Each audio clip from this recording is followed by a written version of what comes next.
How to add song to Instagram post after posting it. Let's get started. Launch your Instagram app. Here we go. You will land to the home page. Now head towards the profile page. Once you land to your profile page, over here you're going to find all the posts that you have already posted. Now head towards the post in which you want to add the song. Open it. At the top right of the post, you will find 3 dots. Click on it. Over here you will find different options, but you won't find the option to add song. So what you can do is share this post to your story. For that, you can click on this icon given over here. Click on the option add to story. Now you can upload this post to your story along with the music. At the top right corner, you will find different icons. Click on this music icon. Now over here, you will find tons of music options. From here, you can choose any of the music, or also you can search for the music of your choice. At the top, you will see the search box.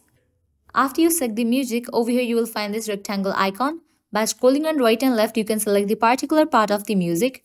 By tapping over here, you can select the clip duration. Likewise, over here you will find the template options as well. Once you are done, click on done. Now you can click on this option of your story and upload it. So this is how you can add song to Instagram post after posting it. If this video was helpful, don't forget to like, share and subscribe. Thank you.